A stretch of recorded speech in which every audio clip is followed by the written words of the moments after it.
E aí ouvi esses dias também, o que é bastante grave, a informação de que parece que há um calendário de que a própria definição das demandas sensíveis e a distribuição de cargos, eu tinha lido isso, que não fosse feito no período eleitoral, para não contaminar o debate, mas não entendi que isso significava que ela fosse acontecer logo imediatamente após o fim do período eleitoral, e ontem alguém me disse no lançamento do livro isso, que isso significava que no dia 25 de abril volta o debate sobre demandas sensíveis de distribuição de cargos para ser encerrado até a remoção, que tem uma data prevista de 13 de maio ou 9 de maio, se não me engano, porque aí logo depois o sexto concurso toma posse em 9 de maio, e aí dia 14 eles escolheriam as vagas depois. É um período extremamente curto, de 25 a 13, 25 de abril a 13 de maio, se não me engano, se essas informações estiverem corretas, para definir essa questão que é tão complexa, porque, como a gente pontuou isso na contribuição encaminhada ao Conselho em janeiro, a questão não é só da definição das demandas sensíveis e da forma de atuação, é a forma de absorção, é como é que você faz a transferência, né? Então, essas demandas sensíveis vai ser a ação contra o Estado, direitos sociais, é demanda sensível. Ótimo, lá em São Vicente, como é que nós vai absorver isso? Vai precisar de um cargo a mais? Vai distribuir entre os colegas que já lá estão? Pode ser que tenha que passar por uma medição de banca, né? É muito processo, aqui está faltando gente, tem informações de colegas sobrecarregados. Tal. Então, não me parece, nesse documento de janeiro nós mencionávamos isso, que chegávamos a falar de um prazo de 9 meses, que este ano fosse escolhido pelo Conselho e pela administração, pelos órgãos superiores, pela Corregedoria, como ano para se definir isso. Então, e aí, passada a eleição, novo Conselho, nova administração, vamos colocar a força, a ouvidoria vem nova também, chegar ao final do ano com alguma coisa que a gente não conseguiu fazer desde da criação, né? Desde medir bancas, desde começar a alterar a forma de atuação, preservar, utilizar melhores convênios até, em alguns casos. Então, eu venho, resumindo, já super estourado no tempo, eu queria pedir a todos, à administração, ao conselho, à associação, que se essas informações que eu mencionei por ouvir falar, algumas que eu li estiverem corretas, que se repense sobre isso e que se faça um debate aprofundado e com tempo suficiente para que sugestões, reflexões, críticas possam ser incorporadas, tanto em relação ao primeiro atendimento aqui na capital agora, com essa mudança iminente, como em relação, porque eu acho que não dá para separar isso da definição das demandas sensíveis e da distribuição dos cargos. Se disserem, mas isso já está, a inauguração vai ser feita, a transferência do atendimento da Liberdade vai ser feito para cá, como é que a gente não define os cargos antes da chegada dos novos 90, me parece que esse é o número também. Acho que tem saídas temporárias, assim, até para alocar, para receber os novos, né, e que eles fiquem provisoriamente em algumas atividades, que, por exemplo, pode ser a triagem. Se o problema, se tem que limitar a triagem, porque os colegas têm que sair da triagem para as audiências à tarde, porque não usar uma parte dos 99 para fazer triagem enquanto nós decidimos isso. Agora, fazer de novo a soberbada. Nós fizemos muita coisa a soberbada desde o começo, por vários motivos, por nossa incompetência, inexperiência, falta de estrutura, falta de coisa. Mas já acho que estamos um pouquinho já mais avançados em relação a isso e podemos perder uma oportunidade muito importante como essa de ter cargos de defensor de servidor à disposição. Obrigado.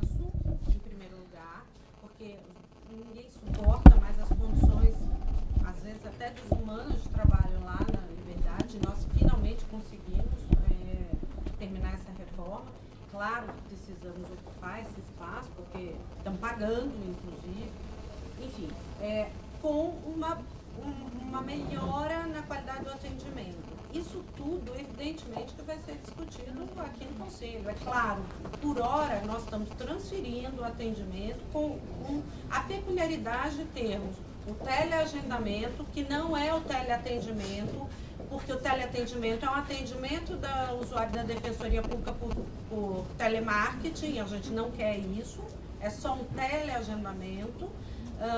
E para facilitar que o nosso usuário chegue no horário marcado e não tenha que esperar. Ele vai ter espaço para sentar, chegar no período que foi marcado para ele, e todos os receios que foram aqui colocados, nós temos considerado de reuniões e discussões. Claro que também não queremos que isso acumule, depois a gente tenha um déficit de atendimento. A gente tem discutido tudo isso.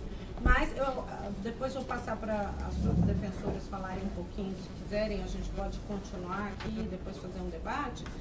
Mas nada está fechado, o modelo vai ser discutido aqui no Conselho, todos os pontos apresentados pela associação, os 10 pontos apresentados, nós já tínhamos previsto os 10 pontos, então podemos até explicitar aqui para os conselheiros saberem, mas eu quero deixar tranquilo, tranquilizar a todos de que ninguém está fechando modelo algum, que isso aqui é só um deslocamento inicial do atendimento que fazemos lá para cá, com uma melhoria no sentido de o nosso usuário não ter que ficar na rua em pé, embaixo do sol e chuva, mas poder estar ali com o horário agendado, marcado e, enfim, de uma forma mais humanizada. Daí para frente nós vamos discutir isso aqui, vamos aprimorar. Não temos a intenção é fazer baseado naquele trabalho sim da Fundab, com mais servidores e menos defensores públicos. Então, é na linha do que você pontuou aqui. Isso é só um primeiríssimo passo para que a gente desafogue o atendimento que já não se mostra mais possível lá na Liberdade do jeito que está sendo feito. Então, eu posso tranquilizá-los de que a nossa intenção é aprimorar esse debate cada vez mais.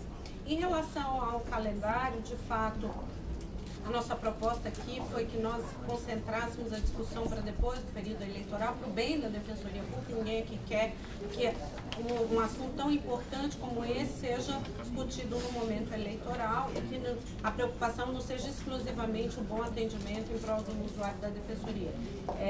Mas o período é curto, de fato, mas a proposta foi de que o Conselho se reunisse praticamente 3 vezes por semana, junto com a sociedade, fazendo audiências públicas, abertas. Então, são mais de 6, 7, 8 encontros. E uma outra coisa, não é necessário que se termine isso para a posse dos colegas nossos, porque os colegas vão ficar um mês na escola. Então, nós podemos, como você disse, vamos colocar na triagem aqui, eles estão um mês, e temos um mês inteiro para o Conselho amadurecer. E só mais um elemento, muito pouco também pode se fazer com esses cargos. Esse debate é muito importante para os 200 cargos que chegam, porque estes novos cargos, o Conselho já decidiu que boa parte deles vai para estruturar as unidades que foram abertas com 2 defensores. Então, nós temos aí cerca de 12 unidades que vão ter necessariamente que ganhar pelo menos 3 ou 4 defensores. Com isso, nós já temos 50 defensores comprometidos. Então, o que vai sobrar, um pouco mais até, o que vai sobrar é muito pouco espaço para o diálogo deste restante. É um início de conversa daquilo que nós não vamos apresentar a proposta de padrão de lotação para os 300 cargos que faltam. Nós vamos apresentar só para esses. Então, o debate ele é limitado, de fato. Temos este calendário com previsão de 6, 7, 8 encontros, podemos aumentar, se o Conselho assim entender, e depois mais um mês que os defensores têm na escola e que também podemos aprimorar o debate. Eu acho que temos tempo suficiente para tomar uma decisão bem consciente, bem democrática, exaustivamente debatida. Essa é a nossa intenção. Eu vou passar a palavra, então, só ao último inscrito, que é o Marcelo. E aí depois a gente abre e os conselheiros podem falar e os subdefensores também podem esclarecer sobre as reuniões que aconteceram.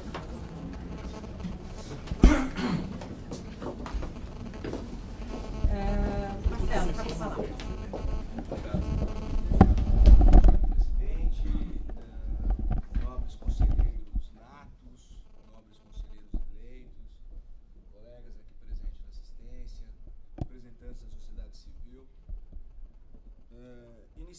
a minha fala ela sendo uma homenagem para a doutora Dalila, porque eu tive contato recentemente.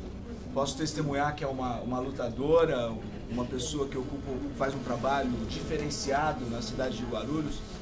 Guarulhos, que é a capital paulista de grupo de extermínio. Só esse ano eles perderam 50 jovens assassinados, muitos dos quais eram acompanhados pela doutora Dalila, pelo sistema que ela acompanhava.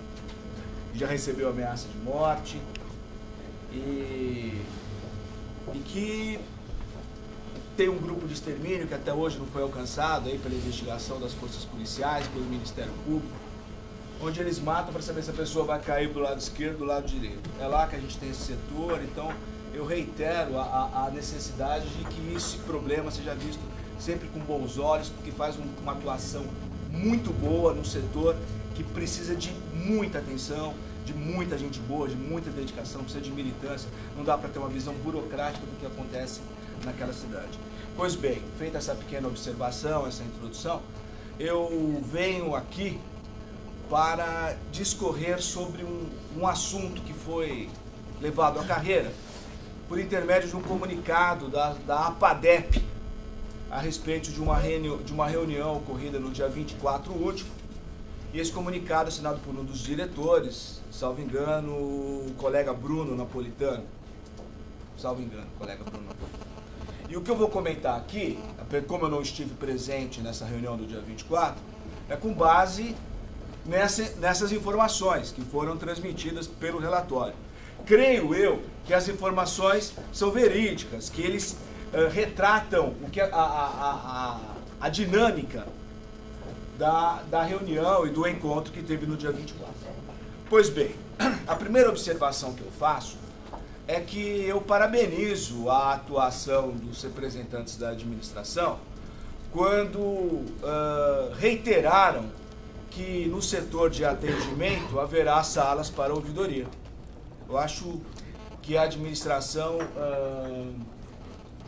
confirmou, reconheceu o importante papel da ouvidoria como indutora da participação popular, do nosso controle de qualidade, da nossa gestão. E creio que essa recomendação feita pela associação foi um erro, porque não condiz com o discurso e, mais ainda, não condiz com a prática de uma associação que incentiva curso para defensor popular.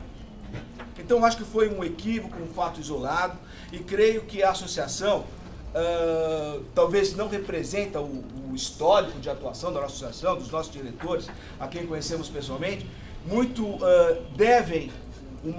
acho que devem esclarecer isso, para que esses ruídos de comunicação não fiquem no nosso relacionamento com a sociedade civil. O segundo ponto que eu gostaria de colocar é que eu também parabenizo a administração pelo fato de ter conseguido acabar com aquele inferno que era a liberdade. Para os mais jovens, teve época que o esgoto corria no chão da liberdade. O esgoto. Tínhamos esgoto nos vãos dos elevadores. Era cheiro de urina e de fezes no prédio inteiro, do térreo ao terceiro andar. Então, a mudança do atendimento é extremamente significativo, tem que ser comemorado. A minha pequena observação é que nós já fizemos alguns erros, a gente tem a obrigação de aprender com os erros.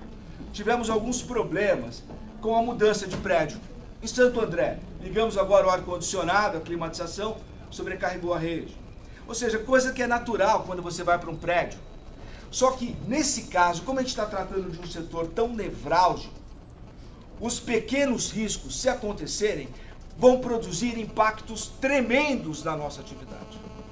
Creio que a administração não tomaria uma atitude temerária de fazer a mudança sem tomar as devidas cautelas com relação ao esgarçamento das possibilidades da lei de Murphy, de alguma coisa dar errado. Eu acho que já teve treinamento dos funcionários, eu acho que os computadores já estão instalados, penso eu que a rede de dados já está estabilizada, porque se cair a internet vira um caos. Tudo isso eu acho que já está pensado.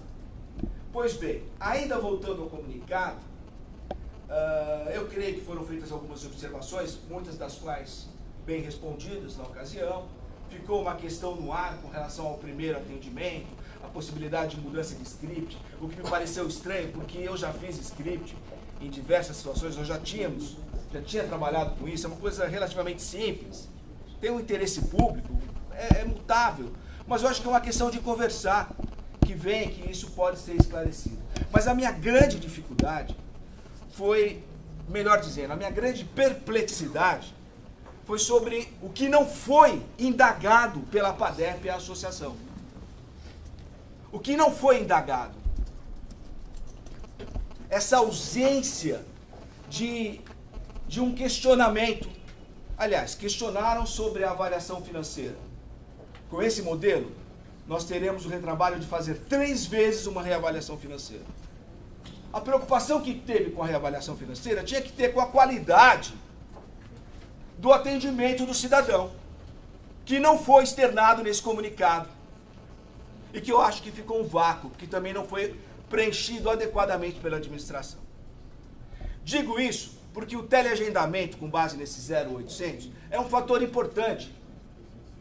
A sociedade, quando se comunica com uma instituição, como uma defensoria, tem que usar meios tecnológicos, tem que usar telefone, tem que usar celular, tem que usar SMS, tem que ter o atendimento pela internet, só não tendo, se possível, até por telepatia. Se possível, até por telepatia. Todos os canais para a comunicação com a entidade, com a instituição, devem ser preservados, devem ser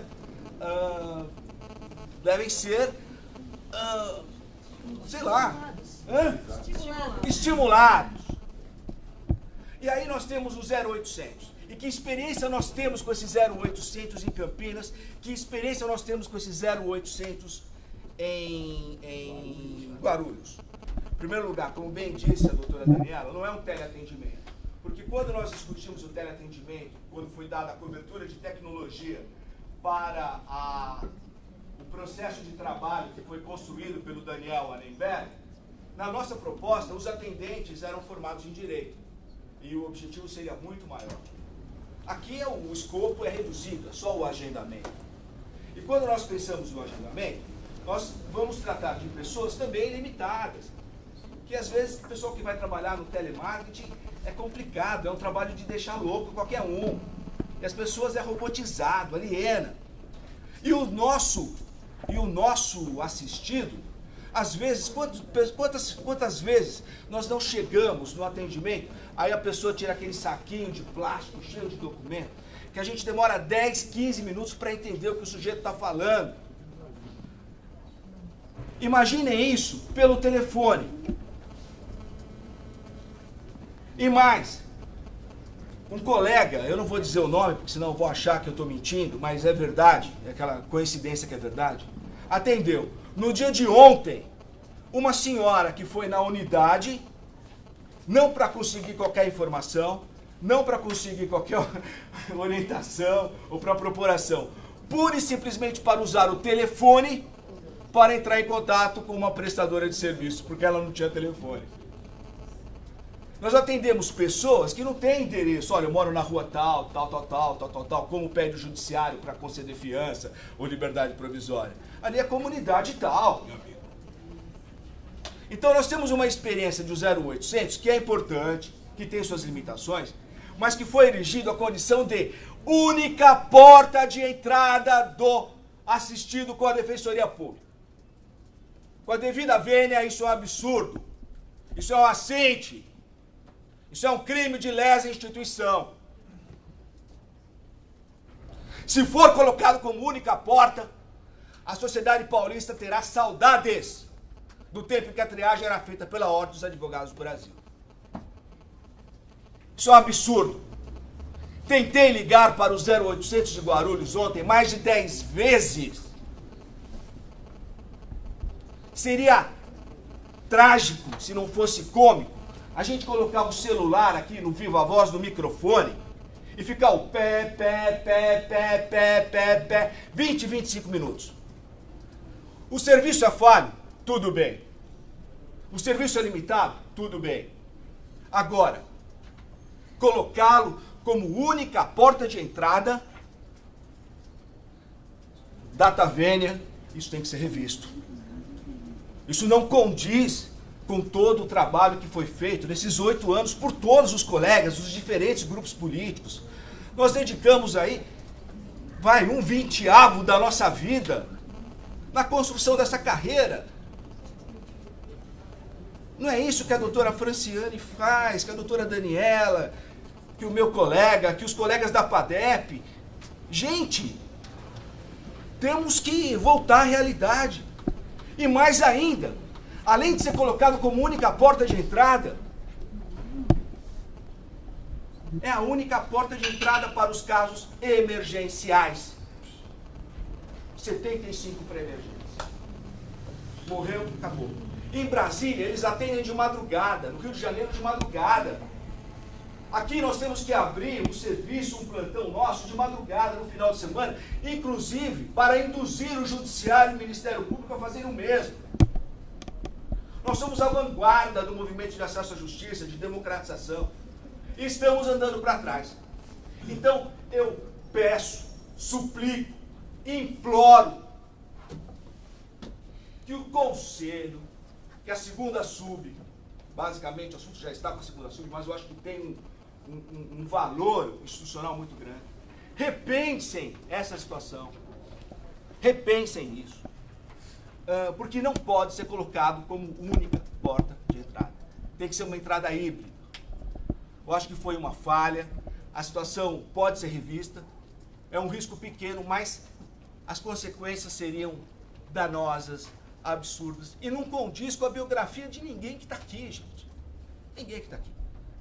Vamos resgatar, vamos fazer jus ao nosso trabalho, à nossa história, e rever isso enquanto isso possa virar uma tragédia e esgarçar completamente o relacionamento nosso com a sociedade civil. Já imaginou? O pessoal reclamando, tendo saudade do AB. A gente entra com ação contra a empresa por causa de 0800. Já imaginou o Ministério Público entrando com ação contra a Defensoria por causa de 0800 que não atende? Não pode, não vamos correr risco, não precisamos pagar esse bico. Então é isso que eu coloco aos colegas. Peço desculpas se eu me exaltei em algum momento. É que todos nós deixamos a nossa energia emocional, intelectual, psíquica na construção desse projeto. E quando a gente vê uma ameaça dessas, a gente fica um pouco tocado, um pouco tomado.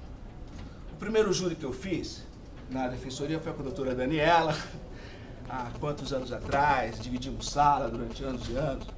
Sei que isso não condiz com esse pensamento. É um erro que acontece numa máquina, porque a instituição já é muito grande, mas tem que ser revisto. Pelo amor de Deus, façam isso o mais rápido possível. Não deixem acontecer esse aqui. Muito obrigado.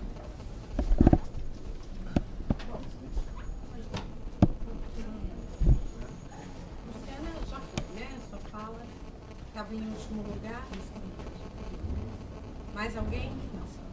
Muito bem.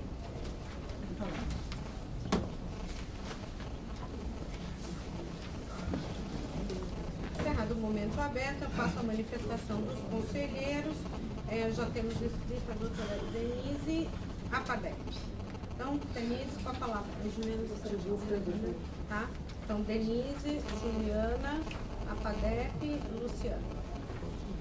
Bom dia a todos e a todas. Bom dia, Marcelo, Antônio, todos os colegas, todas as pessoas presentes. Bom, Marcelo, acho que você resumiu aqui. O foco, a intenção de todos é a mesma, é a melhoria no atendimento. E a gente está aqui, de fato, e esse ciclo de reuniões foi pensado para a gente realmente discutir. Agradeço a sua colaboração, porque, de fato, a gente tem que fazer reflexão para pensar o que é melhor para o usuário da Defensoria, para o atendimento da instituição. O teleagendamento, que é isso basicamente que a gente está discutindo nesse momento, é algo que, de fato, eu concordo com você, que merece cautelas e que tem que ter uma atenção toda especial da instituição. Até por isso, hoje a gente tem isso nas unidades em que, historicamente, nós tivemos problemas. Em Guarulhos, porque tinha as filas, depois a gente tentou o sistema caseiro, que também não estava dando certo, com os 0800 dentro da Defensoria. Campinas, que tinha um problema, que o atendimento funcionava dentro da cidade judiciária. E lá atrás, quando a gente começou a pensar, é uma dúvida que veio mesmo. A gente vai pegar e vai contratar uma empresa para expandir isso para o estado inteiro? Né? E de fato, a gente falou, não, acho que não dá para ser prestado inteiro. Vamos com cautela, vamos com calma. E tínhamos o nosso problema da Liberdade 32, que é de conhecimento de todos, um espaço cedido aqui pelo governo, que a gente poderia realmente trazer uma mudança significativa. E foi com essa cautela que, quando a gente pensou nessa mudança, com essas alterações, e como todos já disseram aqui, é um mero teleagendamento, não é um atendimento, então não tem um script para a definição do problema jurídico, porque não se chega a esse momento, né? Qual é a vantagem, que eu acredito, tem suas desvantagens, mas qual é a vantagem? Realmente ter esse controle do fluxo, evitar a espera do usuário, que nós sabemos disso, que chega cedo e é atendido 11h30, meio-dia, enfim. Então, esse teleagendamento, que não é um script, que a gente não chega nessa identificação do problema, ele tem essa vantagem. Você falou do perigo, né, da urgência de alguém que, de fato, tanto no teleagendamento, quanto, acho que se alguém aparecer aqui na porta, na dúvida, é receber. A pessoa que vai fazer esse agendamento, a orientação é essa. Exatamente. Então, o que eu queria dizer? E existe uma série de cuidados, toda essa transição de um endereço histórico, que é a Liberdade 32, da mudança, de manter uma equipe no local durante um período, porque as pessoas vão comparecer ainda no local que estavam acostumadas a ir. Mas, assim, o que eu posso dizer, assim, que a experiência tem mostrado também? A experiência que eu digo quando a gente fala de Guarulhos, de Campinas, e vocês sabem disso, a gente está com muitos problemas com essa última empresa que foi contratada. E quando a empresa é ruim, de fato, a gente e eu quero dizer aqui que a gente está prestes a rescindir esse contrato, tá? E quando a experiência, por outro lado, é boa, essa questão até do prazo que o Antônio colocou, olha, isso pode se distanciar, acho que a gente vai ter que monitorar de fato, mas o nosso retorno tem sido positivo. E quanto à ideia aqui da Liberdade 32, com a Boa Vista 150, acho que é justamente juntar essa oportunidade de um novo espaço, com uma capacidade grande de acomodação, com um modelo que a gente está vendo que não está dando certo e tentando trazer a novidade. E também digo aqui, nessas discussões, vou trazer, por exemplo, a gente teve aqui os colegas de Diadema, que vieram conversar com a gente no dia da reunião. E a preocupação deles, mas vocês vão fazer isso para todo mundo? Olha, no primeiro momento, o Diadema está funcionando tão bem. A gente nesse primeiro momento, sem amadurecer, a gente não gostaria de um teleagendamento. Eles nos contaram, fazemos a triagem em 2, a pessoa já sai com a sua inicial pronta, isso tem sido muito ágil, a prestação tem sido muito eficiente. Mas, de fato, acho que a ideia não é, de forma alguma, pensar numa expansão sem consultar, sem conversar. E aqui na Boa Vista 150, eu tenho certeza que a gente está dando um passo importante para a melhoria, para mudar a situação aí do beneficiário do nosso serviço, dos defensores, dos servidores. Eu quero que vocês deem um voto de confiança, porque acho que é um passo muito importante que a gente está dando. Obrigada, Denise. Juliana? Bom dia a todas e todos. Eu vou complementar a fala da Denise, mas se os conselheiros quiserem continuar debatendo esse assunto específico da capital, eu peço a palavra depois para falar um pouquinho das reuniões, especialmente da reunião sobre o interior, que acho que traz algumas novidades também. Acho que as premissas do atendimento, acho que ninguém aqui discorda. Todos compartilhamos da necessidade de ampliar o máximo possível a porta de entrada, garantir o atendimento de qualidade e garantir a qualidade de trabalho também para aqueles que ali estão, servidores, defensores, estagiários. Por isso que nós fizemos projetos pilotos. Por isso que ninguém decidiu adotar o teleagendamento no estado todo desde o início. Fizemos o piloto em Guarulhos, com uma empresa, começamos em Guarulhos, com uma empresa contratada por dispensa de licitação. Ampliamos esse piloto para Campinas e Vila Mimosa, com uma empresa também, com a mesma empresa, então, com dispensa de licitação. Findou esse contrato, tivemos que licitar. Ganhou uma empresa muito aquém das necessidades institucionais, estamos em vias de rescindir. Quando falamos do poupa-tempo, não foi para tentar importar o modelo do poupa-tempo para cá, não. É que a licitação feita para a capital teve como vencedora a empresa que presta serviços ao Poupa Tempo, que presta serviços a 157 do município. Então isso nos deu uma tranquilidade maior, porque entendemos que ela tem um know-how em teleagendamento diferente da empresa que ganhou em Guarulhos e Campinas, Vila Mimosa e Marcelo. Eu já fiz esse teste várias vezes. Ligo no 0800, realmente com a empresa atual que nós temos, o serviço tem sofrido diversos reveses, e de fato por isso que estamos com sancionatório já há bastante tempo, por isso que pretendemos rescindir. Acho que a última notícia que eu tive é que acertamos a rescisão já com a empresa, que também não dá para simplesmente rescindir sem adotar um modelo alternativo. Por isso que demoramos tanto para rescindir com a empresa que ganhou a licitação desses projetos pilotos. Eles tinham que caminhar em conjunto a um modelo alternativo que pudesse ser aplicado em Guarulhos, Campinas e Vila Mimosa. A diferença dos dois atendimentos. Lá nós fazemos de fato, porque as declarações iniciais são feitas na triagem, diferente daqui, nós fazemos de fato um script de atendimento em que se chega à definição mínima do problema. O usuário recebe um SMS e por telefone uma lista de documentos, de forma que a ideia é garantir que ele tenha que comparecer à unidade uma única vez para esse primeiro atendimento. Porque se ele chegar ali com todos os documentos, ele já vai sair com a sua pretensão resolvida naquele dia. Diferente da capital, e essa acho que foi no relato da PADEP, o problema que talvez os colegas que tenham só lido não tenham compreendido.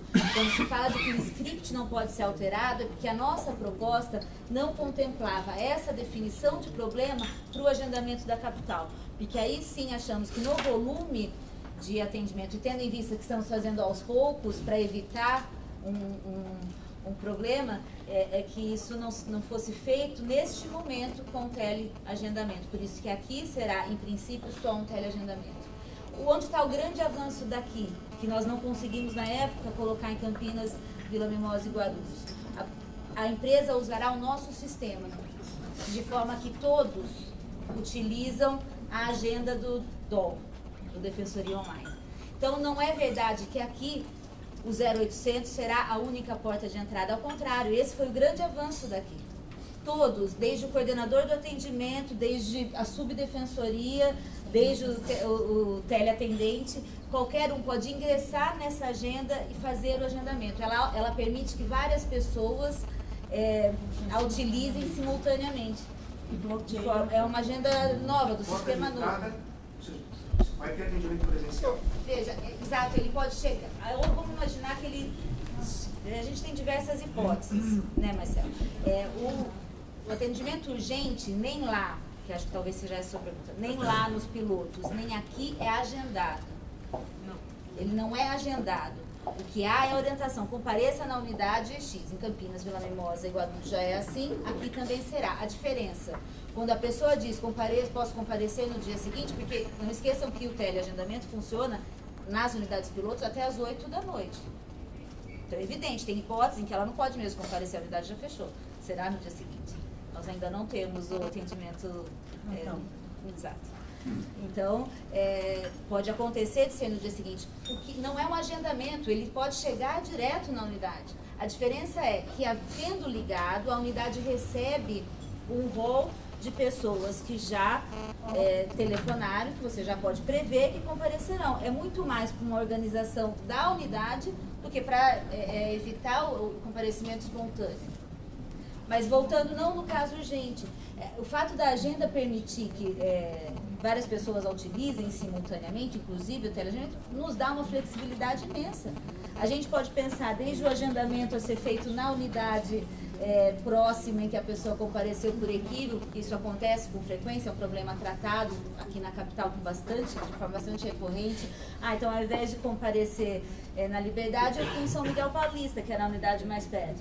Bom, ao invés de mandar só telefonar, é possível que a gente avance para que lá o coordenador consiga já entrar nessa agenda e fazer o agendamento. Quer dizer, de maneira alguma, o grande avanço da capital em relação aos pilotos é exatamente a possibilidade de uso simultâneo desse nosso sistema, de forma que não seja a única porta de entrada do 0800.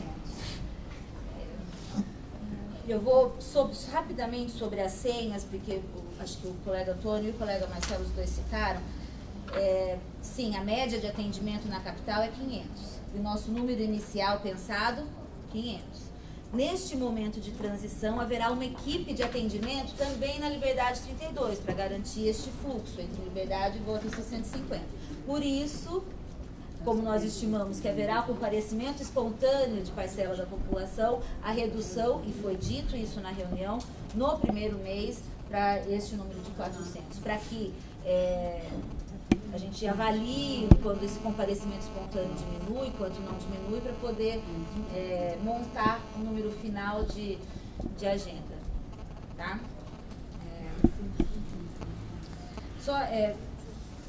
Acho que o Antônio citou, e eu sou da comissão de atribuições do Conselho, Antônio, nós recebemos a consulta pública, não foram muitas manifestações, aliás foram poucas, a comissão já se reuniu, analisamos um a um cada uma das manifestações, fizemos um relato disso, a próxima reunião da comissão já está agendada para segunda-feira, então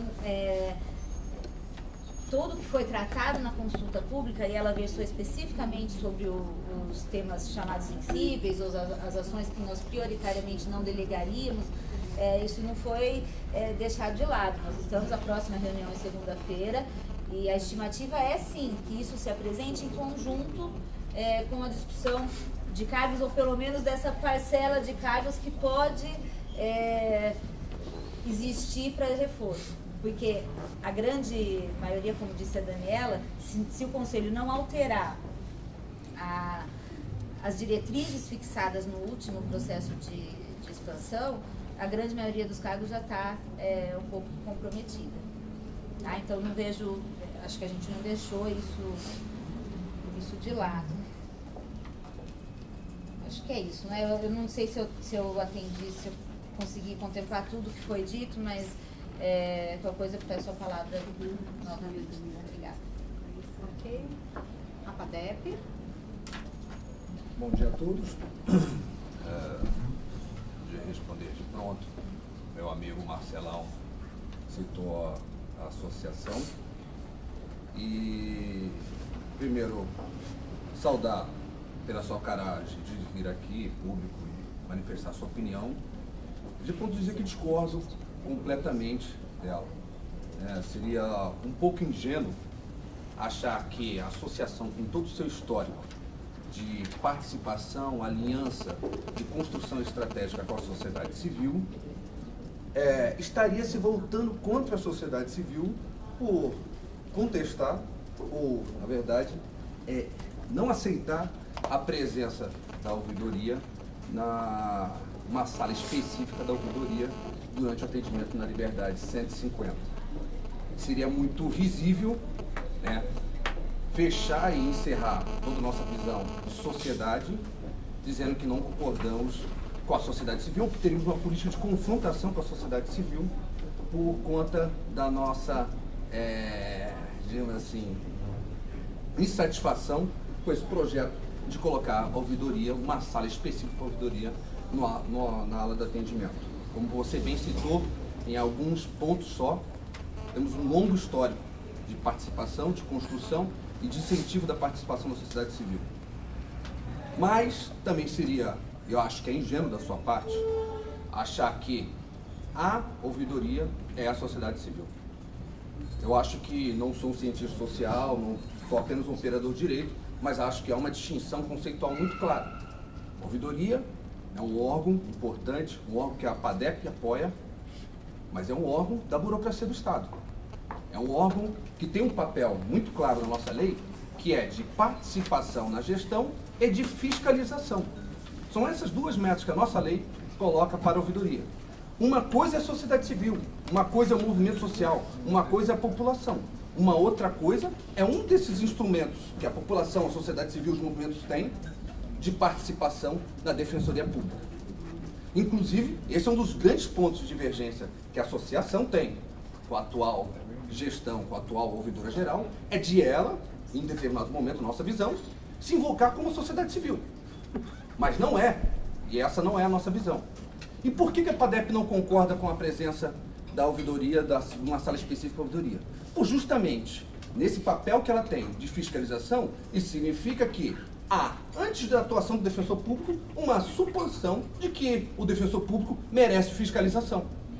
A nossa visão de que a ouvidoria deve ser estimulada, a participação da ouvidoria deve ocorrer, isso em nada tem a ver com a presença de uma sala. E isso não tem a ver com o futuro ouvidor, com o atual ouvidor, né, nem que isso ocorra diretamente para a atual ouvidoria ou que vai, mas que esse é um processo que pode, muitas vezes, ser independente.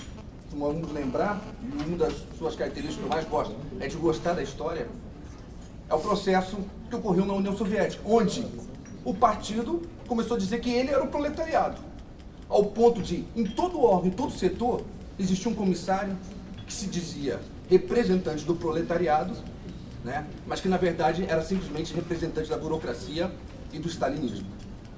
O que nós não queremos, e em nada tem a ver com a participação da sociedade civil, em nada tem a ver com a democratização da defensoria pública, em nada tem a ver com queremos uma instituição com melhor atendimento, com melhor qualidade, com maior transparência, é que o órgão se vocacione apenas para a fiscalização, que é o órgão se encare, e não estou fazendo uma crítica nem à atual gestão, nem no futuro, apenas como um órgão de fiscalização. E nem que a gente suponha que o defensor público, desde irmão, precise de ser tutelado, porque o que nós devemos, o que deve ocorrer, na minha visão, é que houve algum incidente, houve algum equívoco, houve uma má prestação do serviço público, que o usuário tenha acesso à corregedoria para fazer reclamação, que tenha o subouvidor ou ouvidor para fazer isso. Agora, supor que a grande, eu acho que essa é a grande, o esquemático, o que nós criticamos é a esquemática mental disso. Por exemplo, não haveria nenhum problema se por uma questão de alocação de espaço, por uma coincidência, a ouvidoria ficasse do lado do atendimento. Mas é a questão conceitual de que, para a melhoria do atendimento, deve haver um órgão de fiscalização ao órgão do defensor. E de que encarar esse órgão de fiscalização como órgão central do atendimento. E isso nada tem a ver com aquilo com a visão que a PADEP tem de sociedade civil, de participação e da necessária independência da ouvidoria. Estimulamos isso não só aqui internamente, estimulamos isso na ANADEP. A Defensoria Pública Geral é testemunha do quanto a PADEP enfrenta isso enquanto outras associações. Com o próprio Antônio é um dos que na ANADEP defendeu isso e sabe do posicionamento da PADEP também na ANADEP, de uma presença de uma ouvidoria externa. O quanto algumas outras defensorias públicas são contra esse modelo e nunca, em nenhum momento, nos alinhamos ou fizemos aliança com quem é voltado para desestimular ou desconstruir esse projeto de ouvidoria. Mas isso não tem a ver com essa visão. Ouvidoria é um órgão do Estado, pago pelo Estado, faz parte da burocracia, apesar de não ser da defensoria. É da defensoria, mas é um órgão que tem sua independência para fiscalizar e participar da gestão, garantir a transparência. É essa questão conceitual que nós temos essa visão da ouvidoria e que não podemos aceitar que a ouvidoria, aquilo que é um órgão de participação popular, vire um órgão de fiscalização, vire um órgão que possa ser politizado, que possa tutelar o defensor público, que dependendo da corrente que possa estar na ouvidoria, possa o defensor público se sentir constrangido por adotar ou não determinado comportamento. Podemos pensar num futuro, não muito distante, onde algum órgão, algum candidato que seja oriundo do governo, e pode ser que hoje o governo não tenha interesse nisso, mas pode ser que ali na frente o governo tenha interesse em colocar um ouvidor e esse mesmo governador possa acabar tutelando e dizendo como não fazemos o nosso atendimento. É disso que nós questionamos e não podemos aceitar conceitualmente, que não tem a ver com ouvidoria, que não tem a ver com o que acreditamos na ouvidoria. Tanto é que a ouvidoria não se associa a movimentos sociais, que anteontem estive no debate para os candidatos a ouvidor, e uma das demandas apresentadas por algumas pessoas era de aproximação da ouvidoria com a sociedade civil. Era de que a ouvidoria não pode ser um órgão que fique fechado dentro da Liberdade 32, mas seja um órgão que vá ativamente ouvir a população, participar, tal. Então, essa diferença, e com todo o respeito que eu tenho, em especial para a sua candidatura, até pela grande inteligência de se utilizar de um espaço, do espaço aberto para também fazer o debate da sua campanha, mas não posso concordar e acho que é uma das estratégias até equivocada né? Se aliar à administração, batendo na PADEP, quer dizer, acontecendo na PADEP, um assunto que eu acredito que nós temos, não da presença da ouvidoria, num assunto que nós, eu acredito que se formos refletir melhor, se podemos conversar melhor, garanto que você vai ter o mesmo posicionamento. E isso em nada tira o grande respeito que eu tenho pela sua presença, pela sua atuação. Lembrando também que, da mesma forma que você critica a PADEP por não ter contribuído o suficiente para esse debate do atendimento, né, eu lembro que também o senhor participou da mesma gestão aqui e poderíamos, em tese, supor também que poderia ter contribuído efetivamente para esse debate do atendimento. Eu acho que, assim, é um debate muito mais complexo e a PADEP é a primeira que está se alinhando, reorganizando, arregimentando força. Inclusive, ontem tivemos uma reunião com o Sesco Curso que dizendo o seguinte, falar, como podemos ajudar? Falei, vamos poder ajudar a gente pensar uma outra forma de atendimento, uma forma de a gente ter aqui um dos recente aprovados, que desde já posso aqui saudar, presente aqui no Conselho, e de que a gente fala, não, vamos pensar outro modelo, inclusive convido para a gente fazer esse debate, fazer essa participação. Então, assim, entendo o seu posicionamento, discordo completamente e só quis fazer esse ponto para que ficasse muito claro qual que é o posicionamento da PADEP em relação a esse tema. Continuando, eu não sei se estourei meu tempo, se eu teria que fazer minha restrição. Mas eles também estouraram. Mas, eu posso fazer uma nova inscrição, já que a gente está falando sobre esse tema. Quer mudar o tema depois? A gente reabre? Pode ser. A gente encerra até para que os conselheiros que quiserem se manifestar sobre essa questão que foi lançada aqui do atendimento inicial possam se manifestar. A gente encerra, quem quiser também se retirar, fica à vontade, e depois os conselheiros podem tratar dos demais assuntos. Só queria pontuar rapidamente a riqueza do momento eleitoral para a instituição sempre, muito importante. Luciana.